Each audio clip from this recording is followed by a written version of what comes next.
p16. Very good. We'll put this on presentation mode. I must say, this is one of the least well-prepared talks I've come to. But nevertheless, I'm quite excited about this series of workshops because we are now starting to talk about these IHC markers that have a very deep meaning in the molecular pathogenesis of the diseases we're looking under the slide. And the last time we looked at p53, and we've looked at how we have turned the interpretation from a lot overexpression, all these type of things, into positive, negative. Positive, negative, into is a mutant pattern or is a wild type pattern. There's a kind of deeper meaning of this immunohistochemistry. And now p16 is another one of these biomarkers that again is a tumor suppressor gene, really. Is part of the mechanistic way in which cells control the cycle. And more and more we can use this to understand the diseases we are examining under the microscope. There are lots of people being admitted at the moment. Fantastic. Yeah. So okay. What are our objectives today? Turning p16 from HPV marker to cancer marker. Yes, to a little bit more, to one of these markers that help us making a diagnosis rather than just a positive, negative, and so on, and trying to understand. And then there is going to be a big evolution, I think, into the way in which we interpret these markers. So this is a kind of things we want to talk about. We want to talk about structure and function, just generally, tumor suppressor gene. And then obviously the big thing has been its association with high-risk HPV infection, so much so that it's taken as a surrogate marker of HPV infection. And then eventually, how do we interpret this IHC? And I know that last time when we did the p53, lots of people commented on the fact that it would have been nice to see more cases. So we put a lot more examples now in the presentation. So we'll go quite quickly through the kind of theoretical part so that we can look at more pictures. So what is this 9p21 locus? This is a segment, a portion of the DNA which is associated with a lot of pathology, including cancer and some chronic diseases. So kind of people speculated this must be involved in senescence, and it must be involved in cancer as well. And it's a locus that has just a couple of genes, and then a huge amount of what they call gene desert. There's nothing allegedly very useful written in it, but it happens to be lost in a lot of cases. It seems to be an event that lead to or is associated with oncogenesis. And if we look at what it has, it has two genes, CDKN2B and N2A, and each one of these genes encode two different proteins, but actually there is alternative splicing. So well, it's not alternative splicing. There is alternative reading frames. So the CDKN2A encodes for p16INK4a. INK stands for inhibitor of the kinase 4a, and for p14 alternative reading frame, ARF. And instead, the 2B encodes for p15. 15 is the kind of putative molecular weight of these proteins. INK4b, inhibitor of the kinase 4b, and unreal. Okay, so what's unreal? Unreal is a non-coding RNA, which is actually written, transcribed in the antisense direction, and is also has this name. For those of you who are purists of the language and writing, you will notice that RNA is written in italics. We've lost this tradition, and while the capital and the protein is written in small letters. Okay, so p14ARF is encoded by alternative reading frame, as we said, and we'll show you how. So the result of the alternative open reading frame is that there is very little sequence homology, despite the fact that they are actually coming from the same gene, essentially. But P15 and P14 are very, very similar, and people think that these have arisen by gene duplication. So in general, just to think about it, the P15 interacts with the P53 pathway, and the p16 and p14 regulate the retinoblastoma pathway. So what about Unreal? It's good to do this presentation because I start to learn more about the biology. I wanted to, when I was doing this presentation, I wanted to take some photocopies or some pictures of the first edition of the Biology of the Cell that some of you, maybe Sarah, will remember was our Bible, Cell Biology Bible. And a lot of these things were there, but not really in exactly the right way. So there were a lot of putative speculations there. This, I'm talking about 1989, 88. Okay, so Unreal modulates a lot of cancer-related gene expression, suppresses apoptosis and senescence, and enhances proliferation. It's an important antisense RNA. And it's interesting because it has these two roles that are usually separated in other protein functions, like suppress apoptosis and senescence, and it has a cell proliferation. So with the last one is actually the opposite of p16. It works in two forms. One is linear and one is circular. Doesn't matter. We don't need to learn all these things. It doesn't really matter. We don't know unless you can do in situ hybridization, you will not see it. And there is very little application at the moment in diagnostic pathology, but it's just for us to know that this thing exists and is part of this product of this locus, which means that when this locus is lost, because it's lost in a lot of tumors, it has repercussions on function of the cell. Okay, so how does p16 work? What is the mechanism of action? I must say that there are alternative views on what I'm presenting. I'm presenting you one view, there is an alternative view.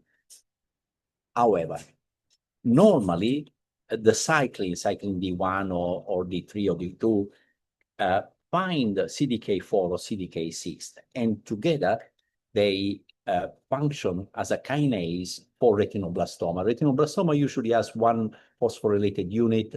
They added a few more, and then retinoblastoma is activated. It releases transcription factors. These transcription factors go and activate the protein expression that allows transition into S phase. So it's a key switch, it's a key gatekeeper of the G1 arrest. If something has gone wrong, we need to stop and mend it before we progress. Okay, so what about P16? P16 steals CDK4 or CDK6, and therefore no more kinase activity. The retinoblastoma eventually gets dephosphorylated, and then something happens to it, we will see. So this is a little diagram that shows when the retinoblastoma is phosphorylated, it releases a set of transcription factors that will activate the program to progress. But you know, all these things are also involved in a lot of other phosphorylations, and they phosphorylate transcription factor, regulatory factors. So there is a lot more than meet the eyes. The systems are very complex, and we are kind of just looking at one element of it, and we don't know exactly which pathways activates. Okay, but just to keep this in mind when the slides don't make entirely sense because we have things missing. So what about high-risk HPV? Because as we said, P16 has always been, or more in the last 20 years, has been linked to the integration of high-risk HPV genome into the cell, and that would be an oncogenic driver for the cell. So here it is, the circular RNA integrated, and then eventually it produces RNAs. At that point, you know that this is an active integration, and there are lots of protein produced, not lots, a handful of protein produced, but the most relevant one for this discussion are E7 and E6.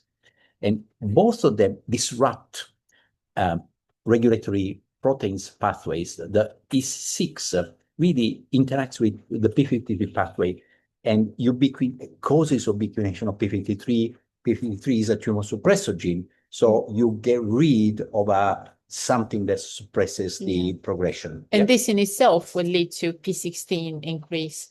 And this could just like the alternatives pathway. And then, yes. And then E7 instead associate with the retinoblastoma protein. It promotes ubiquitination degradation. The disappearance of retinoblastoma initiate a positive feedback loop because the cell says, oh, I need more p16. And therefore, the association between endogenous produced but not regulated. So there is an activation of this production line of p16 with no negative feedback mechanism. And that's why there is this overexpression and accumulation of p16 in the cells that have this problem with the retinoblastoma that has disappeared because of the degradation and initiated by the viral protein E7. Keep omitting people. I don't know whether I should do this. Okay, so just briefly, normally retinoblastoma inhibits the transcription, a certain transcriptional program, here exemplified by this transcription factor. And this transcriptional program produces p16 at the end. When retinoblastoma has been degraded, this stops the negative hold of this transcription pathway, and p16 is now produced. Cool. Okay, I'm I put some notes here because there is proteasomal, lysosomal, and ubiquitination also to try and understand why it's in the nucleus, etc. But I think this is really complicated and probably we don't have time. Otherwise, we won't look at the case. So we'll skip that. But I thought we could have a little historical context because back in the late 90s, there was a lot of work looking at these small proteins that were putative regulator of cell cycles. And as you know, a lot of the research work has always been done on cell lines that were cancer cell lines induced by viruses, Rue sarcoma virus, all this type of thing. And that led to the discovery of other things, And so they were working also on the HPV because it's an onc virus. And p16 was a protein associated with it, and people looked at it, and then they started to understand the role of high-risk HPV in cervical epithelial neoplasia. And therefore, there was a big interest because you could, with a p16 immunohistochemistry, identify cancer or not cancer, or transform cells or non-transform cells. And this particular group created an antibody. So up until then, and here is the a little story, there were lots of clones. Some of them were not very good. Some of them were good. But look, they used to work at 600 microgram per ml. And it wasn't very good. The quality wasn't there. So they decided to make their own antibodies. And one of the antibodies and the clone they started to use was eventually the clone that was commercialized by MTM, and then eventually back in 2010, 2009, 2010, bought by Roche. Sarah, who is online, will remember that. We worked with the MTM antibody for a few years, mainly in gynae pathology. And then we started to do a little bit of research work with Roche when Sarah joined us, and we wanted to continue this work. But of course, Roche had bought this company and bought the rights, and they didn't want anybody to work with this antibody, because later on they launched it into this high medical value test, which was p16 and Ki67. And here is my little asterisk to remind me to say these are really useful in multiplex. Yeah. Roche does it the other way around that we do. We do p16 red and Ki67 brown or black, and Roche does it the other way around. Yeah, I think even for, we use it heavily, right, for in situ for SIN and cervical, because we think Ki67 is an addition, but actually more recently, it's more useful in invasive tumors that give some sort of prognostic insight.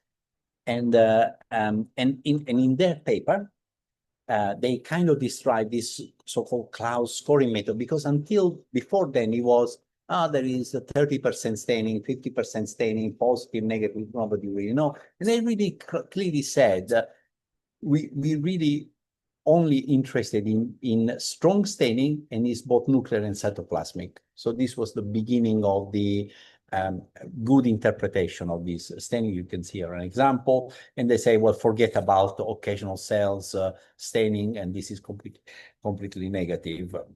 And they produced a nice promemoria for all of us, looking at various degree of intraepithelial neoplasia and the differences with inflammation, et cetera, in normal. And this was a study with over 250 biopsies, and showed very, very good correlation between the p16 expression associated with Ki67 and the actual diagnosis. Okay, and following that was 2000. Following that, there were lots and lots of studies that published. So this is nice, because often you find one publication that say antibody A is really, really good to distinguish one thing for the other, and then nobody talks about it anymore. But because probably it doesn't really work very well. We wrote a paper, but that's about it. But in this case, there were lots of publications showing, in their own experience, this works very well. This is when the antibody was actually available. Since 2010, 2011, then that became, that kind of was withdrawn, and you could only purchase it as part of the high medical value, which means really you can't afford £100 a shot for doing your immunohistochemistry. So people looked at the alternative, which are not here. People looked at alternative. Is it here? Is this one here? Yeah. People looked at alternative antibodies, and actually now there are clones that are very equivalent. There will be more than that, but this is just a paper that say, well, actually, with a bit of attention, you can actually use other clones that are not that expensive, and still keep yourself as model of strong nuclear and cytoplasmic staining as your diagnostic pointer. This, of course, is for the association of high-risk HPV in cervical or kind of gynecological Mullerian epithelium. Why? And we were just discussing this when we were walking here earlier on. That's because, by and large, it's a very special thing. It's a single pathogenic pathway for cervical intraepithelial neoplasia. Yes, we know that in the those arising in the old age, there is an alternative pathway, but most of the samples were coming from cervical screening. These are young women. Most of it was associated with high-risk HPV infection, and then maybe there would have been a few percentages that were not following this rule, but we don't care about few percentages. This was very successfully used. And we'll see, it's true that lately we have a higher proportion of non-HPV associated, but the association between expression of p16 and the HPV status is very high. It's very high in gynae. It's also very high essentially in anogenital kind of lesions, so penile lesions. And those are over 90%, again, vulva, HPV associated. et cetera. Because of this reason. Then we kind of transferred this to squamous cell carcinoma, head and neck squamous cell carcinoma. That doesn't work very well because there are There are fewer HPV-driven. Some people say as low as 4%. I don't know whether it's true.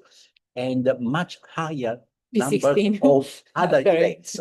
Yeah. And remember that, and this is what we were talking, Adelina and I, remember that loss of the 9p locus is a very common event in tumorigenesis. So while it's not a prevalent event in cervical intraepithelial neoplasia, in all other cancers, it's very likely that it has occurred. And now we need to think about it as a marker for worrisome pathology. You know, if your lesion has lost or has evidence of loss of 9p, then you should worry a little bit and think about cancer rather than just a reactive And condition. in practice, that's what we see more often. Exactly. Of course, we tend to do p53 as well. And yeah, and we'll show you some examples. So I think we're doing well because it's only 20 past the hour. So we can go on case studies. So we can look more of, you know, examples on how to use it. So the first section is about squamous proliferative lesions. I must say that in general, they are not high risk diagnosis. Sometimes, you know, you diagnose squamous cell carcinoma, you diagnose keratoacanthoma, it's completely excised. I don't know whether it makes a difference. So maybe it's not very, very important. I'm sure the dermatopathologists among you are raising their eyebrows to say, of course, it's really important. And it is important because, you know, keratoacanthoma is not followed up. Squamous cell carcinoma requires follow-up for making sure that there is nothing arising from it. Okay, so this is the first lesion we are showing you. Ade found all these cases last night, and she knows more of this than me. Yes. And I think in general, look, this one looks very bland. I think all the cells here look bland. It's low power, but it doesn't matter. This could be just a reactive hyperplasia of some sort. This is very glossy. Quite a bit of reaction. And this makes you wonder if it's actually, I'm going to tell you that this is the periphery of the lesion. Yeah. But I just chosen it because it shows very nicely the p16, p53 pattern as we're going to see. But of course, in a lesion like this, the main differential diagnosis would be like a squamous syringo metaplasia or something like this. Like, is this neoplastic or not? Yeah, this is a bit of that little area. You see, there are these little, you can put the pointer here. There are these little detached and morphologically different, this phenotypic shift a little bit, yeah? That I don't know, something here, but very, very, very well differentiated. Yeah, you know, could be just you need to make sure when you interpret these stains that to kind of exclude the highly keratinized cells, and maybe not only the keratin, but also the cells that surround the keratin might not be staining properly in a way that gives you an insight.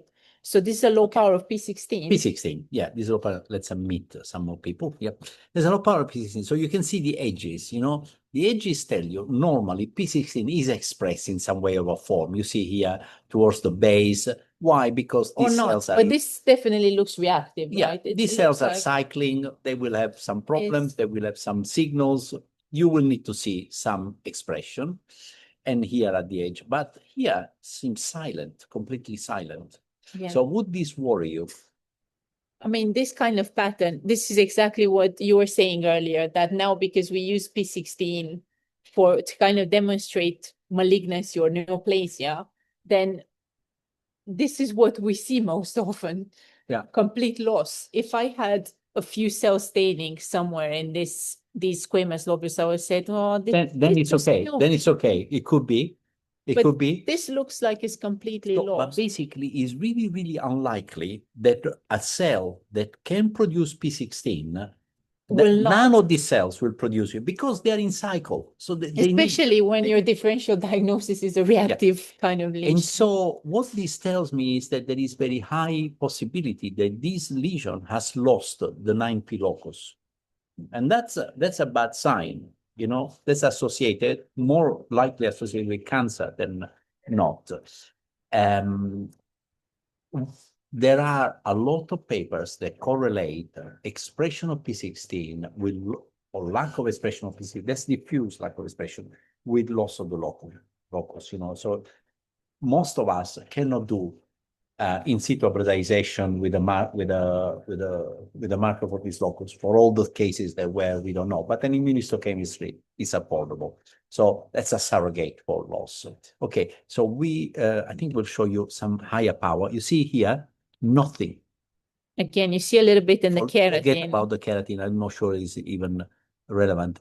And you see, there are some cells in the infiltrate that express it. This is what a reactive picture would be like, but this to me is suspicious of loss. I did something else just to prove that this tissue is actually cancer rather than not cancer, a p53. And here you see that there is diffuse strong expression of PCC wall to wall. And again, in these well-differentiated lesion, you often see only at the peripheries, like a block basal positivity, what we were talking about in the so-called special p53 patterns. And if you compare to the normal, it's much weaker. And exactly. Of course, there are gaps in the cell. Exactly. So in the normal, there will be cell expressing, cell not expressing, variable amount of staining intensity. So what do you make of this? Do we have another slide? No, what do you make of this? I think we probably should call invasive squamous cell carcinoma. Yeah, I would call, and also supported by because that's why it gives you an extra argument. Kind of besides the morphology, which is not very clear. We are trying to keep an eye on the chat, but if you do want to make a comment, you can unmute yourself and make comments as well, please. Okay, let's look at another case, a kind of similar case. Yeah. Is this a keratoacantoma or is this a squamous cell carcinoma? So, first of all, for keratoacantoma, it's quite broad. We have to say that. And the edges it looks almost like it's not the single cup shape area. So we have these three kind of areas that look a bit, that's to say that you can sometimes have eruptive keratoacantomas and you can have conglomerates of lesions. So it looks quite pale, but it looks pale. Glassy. The cells are glassy, exactly. So you do think about keratoacantoma, that is the inflammatory infiltrate, a bit of a cup shape. Just be worried about these infiltrative edges, I think we've taken a picture. This is a low power picture of p16. But we've taken a picture, sorry. What happened to our, I thought we've taken a picture, a high power picture of this. This is the p16, and you can see in part of the lesion there is expression, but in areas like this one, areas that here, so corresponding to this picture, they look a bit odd. So I'll go back. You see this area here that we didn't like very much, and also this area here. If you look, they seem to have lost expression here, and I think we have a higher power. You see loss, complete loss. So that's worrying. Yeah, and it makes you wonder, okay, it's glassy cytology, but that doesn't mean keratoacantoma necessarily. It could be dysplasia with invasive dysplasia, yes. And this, again, for reassurance, is the p53. Again, it speaks to me as a mutant pattern. I would be much more keen to call this squamous cell carcinoma. Whoever does gynae pathology they could be familiar with this kind of pattern because we have the differentiated vulvar interferon neoplasia that has this basal block pattern of strong p53 intensity all the way through. Okay, that's another criteria for vision. Keratoacantoma? I should think so, at least part of it. Could be. We are missing a little bit. This is a shave, but we're missing a little bit of it. And this area here is a bit odd. It's kind of different. Still glassy. Let's see if we have a higher power. Here it is. Still glassy with the neutrophilic abscess, etc., etc. Yeah. Okay, let's see whether immuno is going to encourage us to say keratoacantoma or not. That's the p16. So first of all, you can see he hasn't lost it. And then this is that area.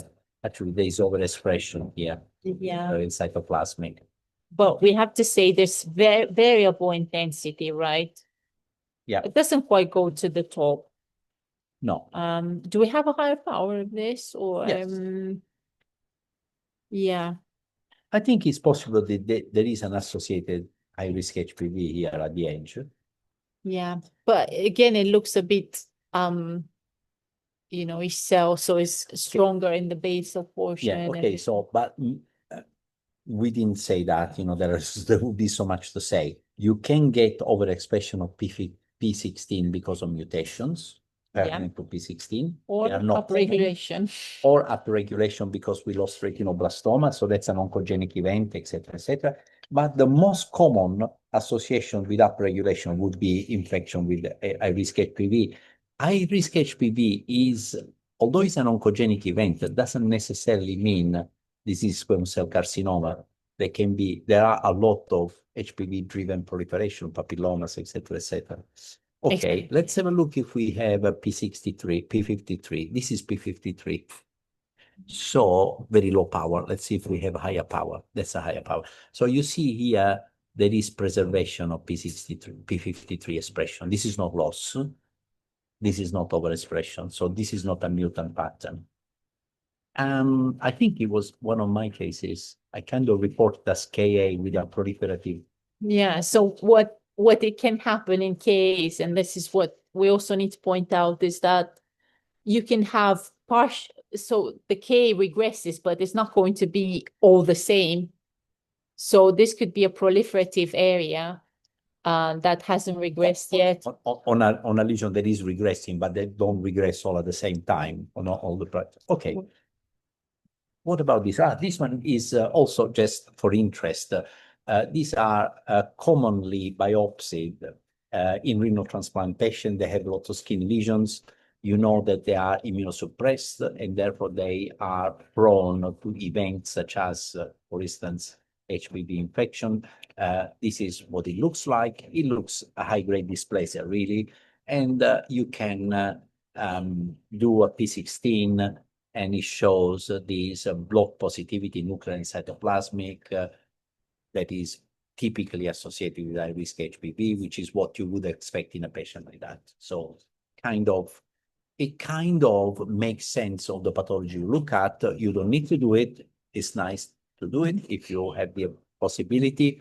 It's nice to do it because you know the diagnosis already, and you are checking your immunohistochemistry, you're learning these patterns, because when you have a difficult lesion, then you'll be able to interpret with more confidence because you've seen. And this is interesting because I think it colonizes normal epithelium at the periphery. If we go back, you do have a little bit of normal. You have some clusters of, and you can see that on the immuno as well. Yes, very nice. Here you see the. So that's something also you need to pay attention to again. Like, okay, next part. Checking the clock is very good. Melanocytic lesions.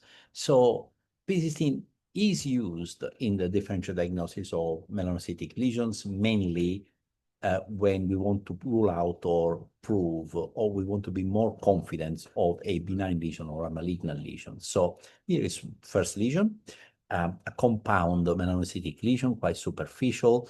And inflamed, just like we don't like it. But relatively well defined. There is this elongation of rete ridges. We'll have it looks higher power. That's the. Here is the inflammation. Here is the dermal component. They look bland, rather superficial. There is this elongation of rete ridges, and there is this lentiginous and nested hyperplasia you see here. Yeah. Is it melanoma? Is it an SSMM? We did p16, and it shows heterogeneous, shows expression. I think I have a high power, so there is no loss. In melanocytic lesion, we are looking for loss. And here is quite nice. You see some cells express, some cells don't express. What does this tell you?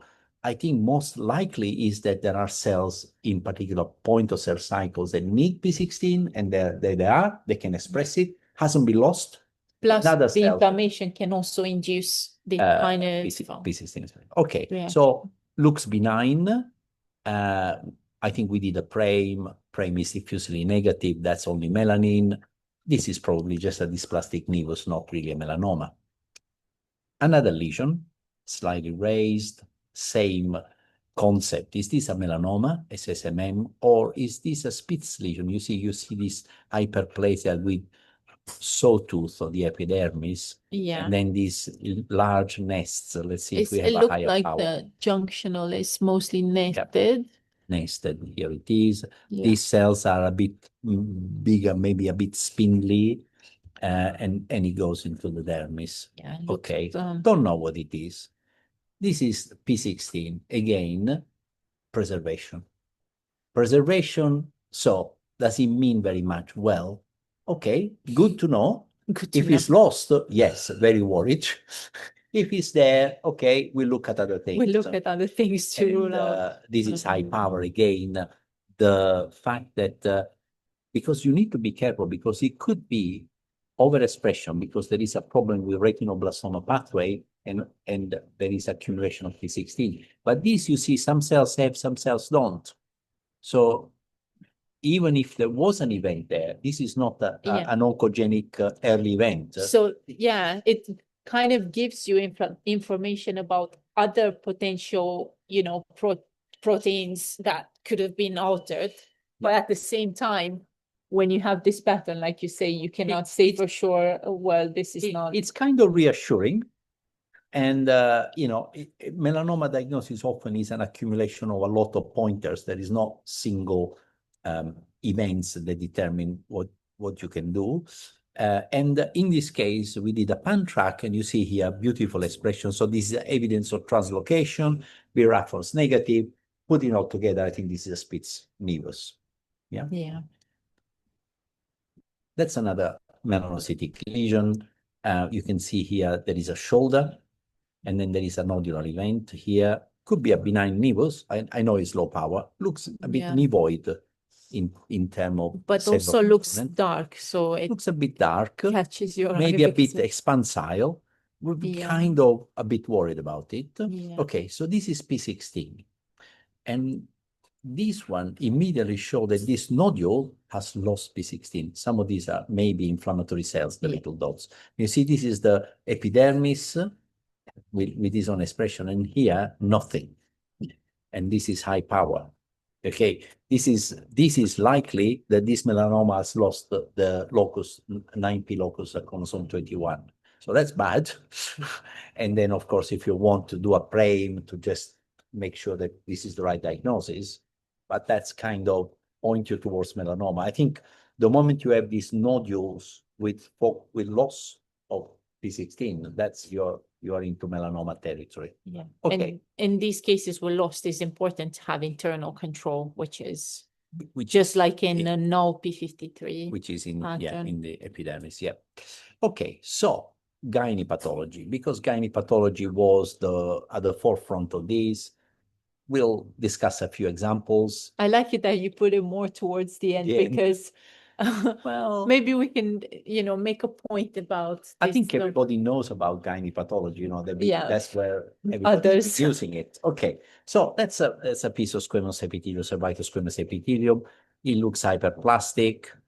I think I can see a basal layer. Seems to differentiate well. There is inflammation. It's a bit, papillomatous, maybe HPV kind of. Maybe HPV driven. Okay, so this is the double staining. As I told you, we do Ki67 in brown, black, and p16 in red. No evidence of high-risk HPV here, no accumulation of p16. And you can notice here that Ki67, for me, in stratified squamous epithelium, Ki67 is the most important stain, because it tells me that these cells have a sense of where they are. They know that they are in the transit amplified compartment, they proliferate.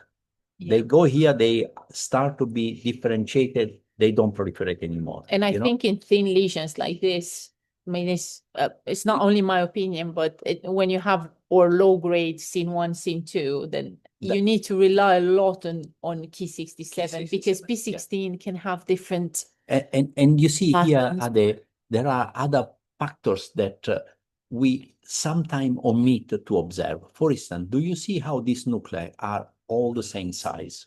There is a uniformity. These are all cells in the same compartment. They're all doing the same things together. There is no hint of being pleomorphic. these cells. So that's important. And I don't know if you notice, but there is a basal layer. You see because these ones are not basal Ki67, these are parabasal, because the basal cells are resting. You know, those are reserve cells. They're resting. I don't know if I have a higher power. Here they are. You see, resting layer. This actually tells me this epithelium knows positions. Yeah. I know I'm resting. I know I'm proliferating. I'm differentiating.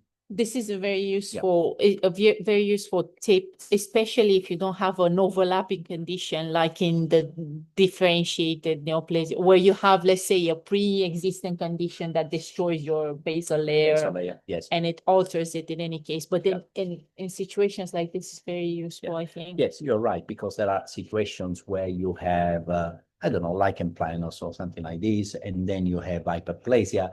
The basal layer may not be there, because remember that, well, we're talking about oral and not gynae, oral and epidermal cutaneous, because the reserved cells can live in adnexal structures. In gynae, is not quite the case. Okay, that's another example. This is a LETS, and you can see there is a problem here at the transformation zone, maybe, and then there is something going here, and this is our double stain. We do this prospectively on all LETSes. Why? Because it instructs your interpretation, and it's high quality. You make sure you're not missing lesion. Obviously, this is a very obvious lesion. You can tell me we didn't need to do it. And often they're very useful for margin assessment, especially because the morphology is often altered. And I think that's, especially on LETS, one thing is the diagnostic biopsy. That's very, very handy. Very cool. Yeah. And here you notice that this side of the endocervix is different from this side. This is a lot of Ki67 here, and this is not, and these are just normal glands. Okay, so let's see a higher power. So this is what it looks like. Looks like a basaloid expansion, probably it's all in situ, but these glandular cells are very dark. And maybe this one here, I don't know, but this one here certainly. And then they continue here in the endocervix. And this is the Ki67, is strongly positive with p16 as well, and it goes in there. And this is the basaloid cells are also reaching Ki67 and p16. And this one, it shows very nicely with a p63 staining. These are glandular cells, p63 negative. These are squamous cells, p60 positive. Just a nice example of intraepithelial neoplasia. That's another LETS. Again, as I told you, we always do it in parallel. There is a central area here, is quite dark, maybe a little bit eroded. There is inflammation, some red showing, but we need high power. Here it is, a lot of inflammation. This looks reactive to me. This looks reactive, but this one, who knows? Bit dark, low power, too much low power. This is the double stain, Ki67, p63, p16. There is overexpression of p16 nuclear cytoplasmic, and you can see also the Ki67 activity. So Ki67 provides you the reassurance that you're not looking at an artifact. These two markers together gives you high reassurance. This is the staining in normal endocervical glands.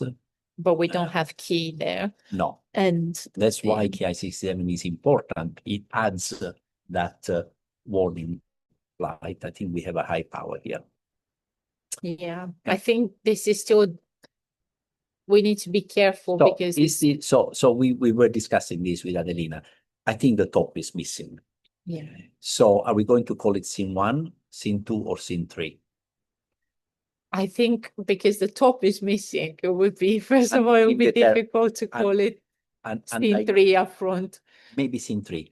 But we could call it scene 3 because there is high-risk HPV, there is Ki67. Okay, if we went to the 2-stage classification, low grade and high grade, this would be high grade. Yeah? Yeah.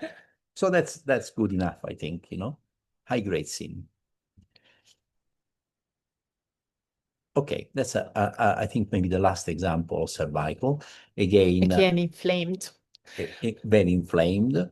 And I know that ultimately the morphology will tell us that this is CIN, but it's really very good to confirm it when you see how there is early engagement of the I top think of the graph. probably the most important usefulness of this double staining is in these kind of squamous lesions that you look at them, and this does have subtle features, and you think, oh, is this squamous metaplasia with inflammation, although it's a bit cellular.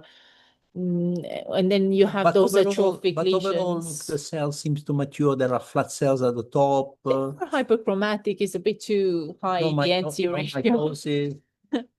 But and then you have atrophy as well, and in those lesions it's also useful.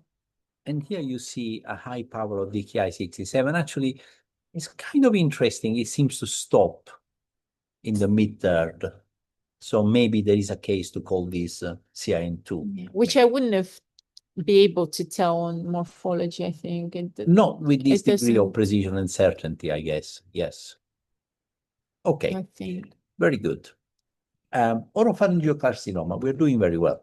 Oropharyngeal carcinoma. Now, in oropharyngeal carcinoma, actually, differently from head and neck squamous cell carcinoma or carcinoma, p16 is probably a reliable, robust marker of prediction and is associated with good prognosis. So here is a biopsy, oropharyngeal biopsy. This is the polydifferential carcinoma you see here.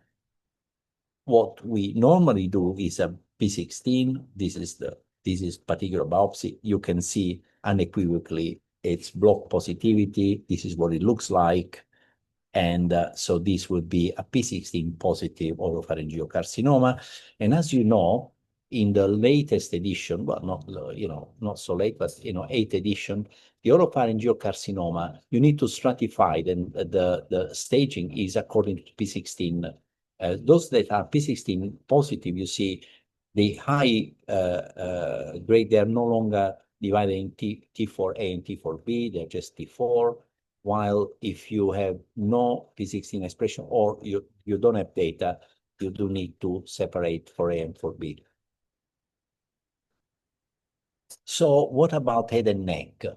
I think there is a lot more controversy because there are now lots of publications that show that there are carcinoma that are p16 positive and high-risk HPV negative, and high-risk HPV negative by molecular studies, and high-risk HPV positive and p16 negative.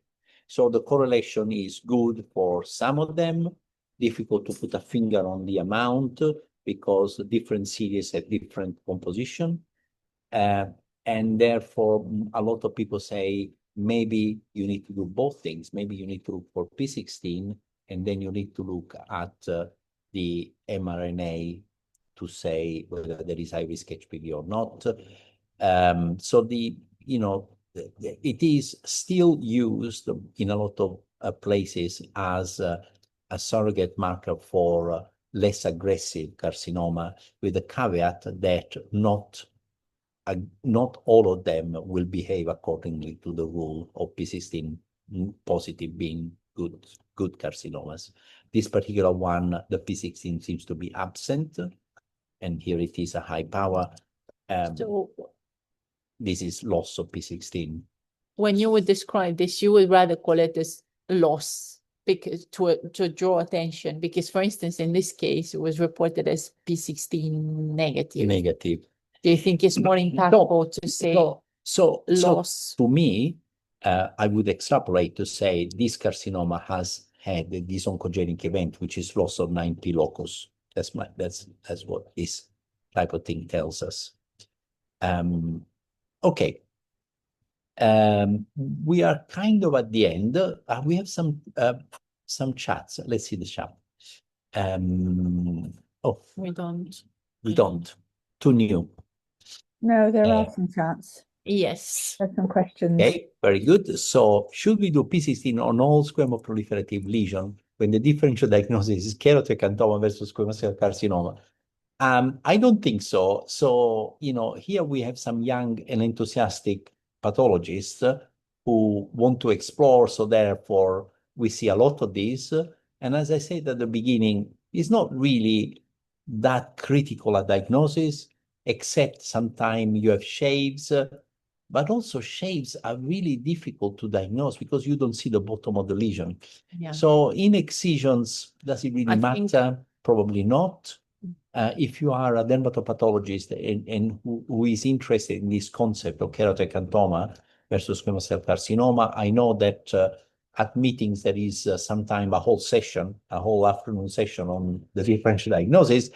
I have never seen people using this type of tools to differentiate with these two entities. Yeah, I think if you have a shave and your differential is SCC keratoacanthoma, the recommendation would be just take the whole lesion out.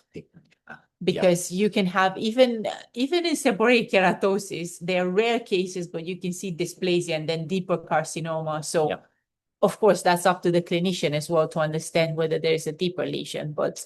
And they don't differentiate with confidence between the two. That's the only problem.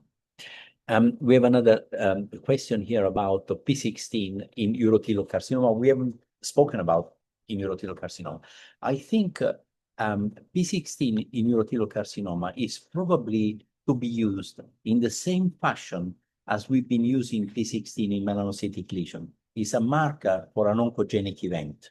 So if you find loss, that's you need to pay attention. And sometimes it's difficult to understand carcinoma in situ. So there are other markers for all these things.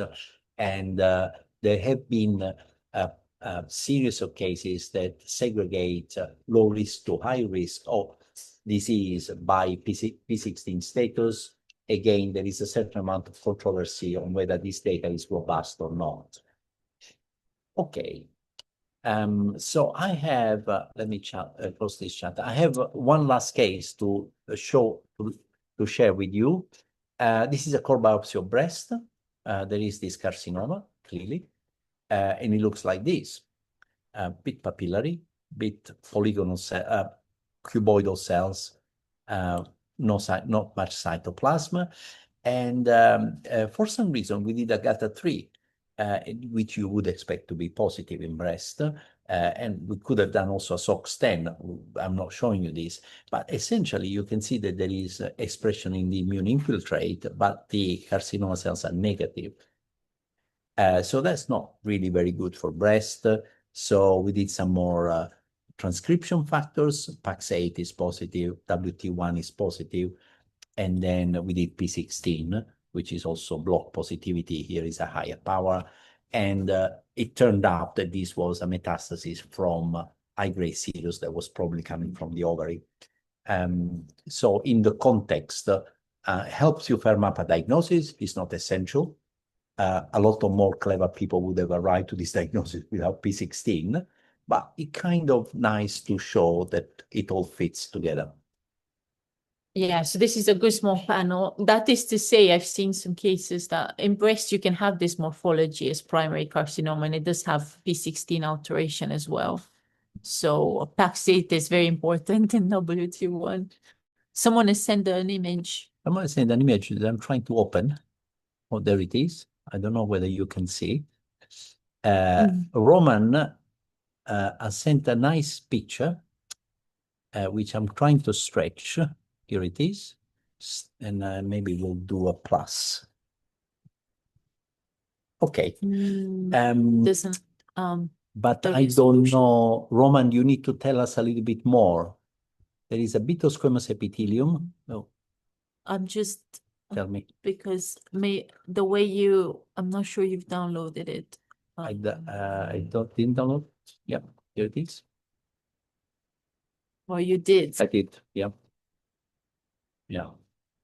So the resolution is not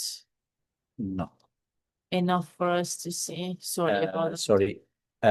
Roman, if you can tell us a little bit more, that would be great. How do I get back into it? Yeah, fantastic. He's trying to get a better one, he just said, but you have another comment from Catherine. if you can look above. Above the image. How do we call p16 expression melanocytic lesions? No, No? this is about this lesion, Okay. I think, Okay. or maybe not. Okay. I guess That's it's above. That's from Roman. Okay. And Catherine, I had a WNT activated melanocytoma with loss of p16. I did NGS with the childhood panel with no finding, and a CDK2N fish with no finding. How would you interpret it? Would you still interpret as negative? Well, p16 was negative. That's the way it is, but I think you demonstrated this was not due to loss of the 9p locus, because you did quite nicely.